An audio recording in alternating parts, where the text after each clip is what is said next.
team, if you're watching this, chances are you or someone you know has experienced a chronic cough before, or you may be experiencing that now. So a chronic cough looks like a cough that lasts in a child for 4 weeks or longer and in an adult for 8 weeks.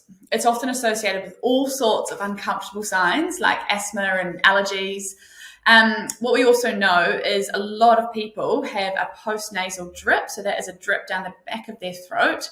It may bring on vomiting, general lethargic feelings, and obviously they're not going to sleep very well. So this is not something we want for any of our people, but funny enough, a cough in itself is actually a sign of health. I'll pick up on that a little bit later, but what we know is persistent or chronic coughing is absolutely not. So let's get to the bottom of it. I'm going to take my coffee cup here because I had it on hand, but I want you to think of it as being a bucket. You're definitely going to have to use your imagination because this is tiny, but we all have a resiliency bucket within us, which means like any good functional bucket, we should be able to contain and store things within it. So our resiliency bucket allows us to handle stress. If we think about some of the common stresses that often go into the bucket of a family, it could be busy schedules and after-school sports. Stretched parents and potentially stressed parents, maybe stressed kids as well. Going into winter, we might be more likely to reach for convenience food that's less nutritious, or we might be more likely to stay at home, wrap up warm, not get outside, not interact with the people we love and care about, and not move and strengthen our bodies like they were designed to do. So all of these different stresses are at play in our bodies constantly.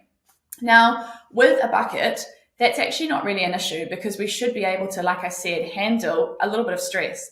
But what happens when that bucket is full or overflowing is when we start to see signs and symptoms, and they generally are persistent because with an overflowing bucket, we're not as effective as bringing about usual function in our body because we're already at capacity.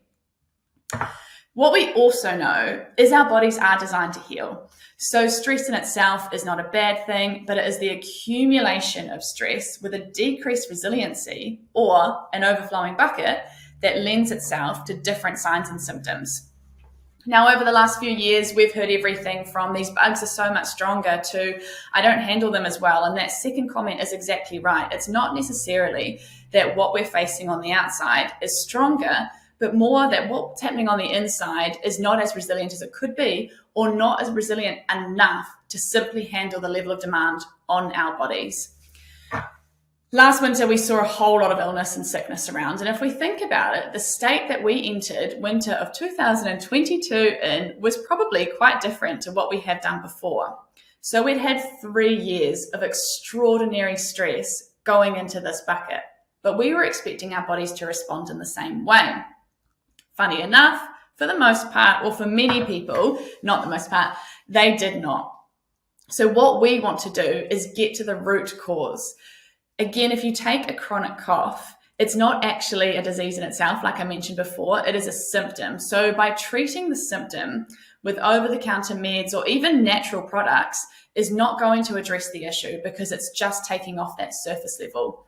We want to go underneath and find what is getting in the way of your body healing like it should. So come back to the nervous system. The nervous system includes our brain, all of the nerves that are flowing through our body, and what they do is they allow communication between the brain and the body so we can have a good level of function, which includes our immune function and our ability to heal. So when that system is nice and clear, it's working well, we have really good healing. We show resiliency. Now, what we can do if we go back to our bucket or our resiliency bucket or our coffee cup is we know that we can't take all of the stress out. We know that stress is not bad and every single person is going to face some stress in their life. And there's definitely things we can do to minimize it. We can eat well, we can move well, we can think well. But gravity is a good example of a stress that will constantly be at play on our bodies. So what's a much more effective way to do this is to increase or enhance the bucket. That's adaptability. 2 words that you'll hear at the practice all the time, resilience and adaptability, because our bodies should be able to bounce back from stress. We should be able to handle more and more when we're nurturing the system that allows us to do that. That is the nervous system. You've probably heard of the vagus nerve. It is a very big buzzword. It's a hot topic, and it is the most incredible part of our body. It's also called the wandering nerve because it comes out of our brain and it wanders all throughout our body towards our organs. It allows us to bring about a really good immune response, a really good healing response. And again, it plays into, it's a huge part of that nervous system as a whole that is allowing us to be healthy. So what we want to do is we want to support this system from the get-go. So as we're going into winter, or when we're already in winter, we want to be making sure that our nervous system is clear of interference. It's free to bring about good, strong healing responses. And most importantly, our resilience is enough to match the increased demands that are on our bodies at the moment. So if you are struggling with chronic cough, you have done in the past, or you're simply just wanting to live on the front foot, the most important thing that we do in this practice is run our scans.